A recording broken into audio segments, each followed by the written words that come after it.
And to talk more about this travel trends, I'm joined by Lisa Delpy Neirotti. She's a professor of sports management at George Washington University. Thanks for coming on the show. Great having you. 2026 is probably the year of sports tourism all over the globe, right? With the World Cup and the Winter Olympics. Is this the new trend in the travel industry? Well, I know we say this is the decade of major events in the United States, but there's more sports events, more people wanting to experience these live sports events. So sports tourism is booming. And what do you expect? Sorry, go on. No, it brings economic impact. It not only brings economic impact, but it gives a reason for a city to improve their infrastructure and to make improvements that they've been meaning to do for a while, but now there's a deadline. So if you're hosting the Olympic Games, you're hosting the World Cup, you know, you have to have it finished. And people are more willing to put money in at a time when there's a deadline and a major event that's international. Right. And what do you expect for these two host countries, right? The United States and Italy and of course Mexico and Canada as well. What do you expect that after seeing them, the future hosts will position themselves as, for example? What kind of lessons do you expect these countries to future hosts to learn from current hosts? Well, fortunately for these upcoming hosts, most of the venues are pre-existing and they already have uses for them afterwards.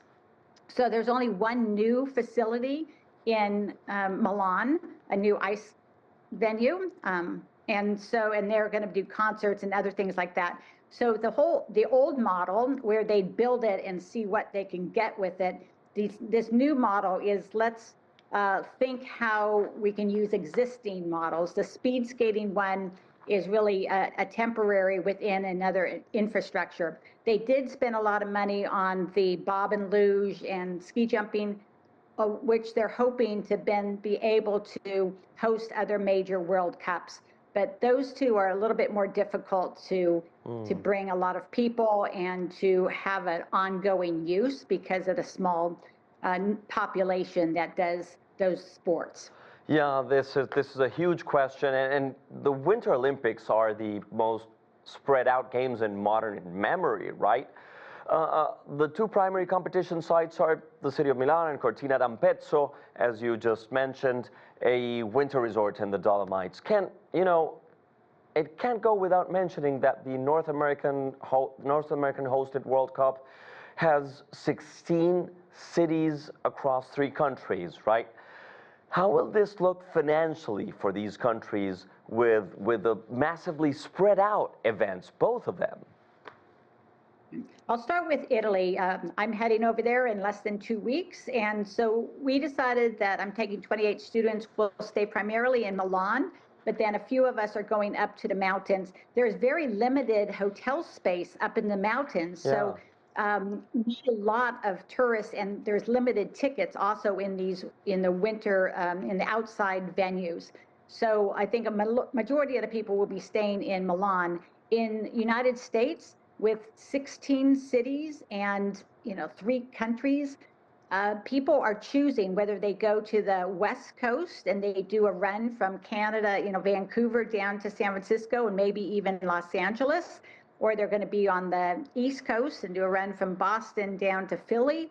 So they are clustering. This is what the tourists are doing, and they're making a vacation out of it, just adding in the World Cup matches in addition to other tourism attractions. So you see a more holistic kind of business approach for these events. Nevertheless, I want to ask you about political issues, right? Because immigration, for example, is a concern in the U.S., and this may put people off, right? Yes, I think all the teams will get their visas to come in, and the coaches. Some fans may opt not to, but I remember in 2018, Europe said they weren't going to go to Russia for the 2018 World Cup, and I can tell you those stadiums were filled with the Europeans. So I'm hoping that we are going to have, many international visitors enjoying the matches along with the locals. I think it's going to be a great tournament, and it's exciting that it is across all of North America.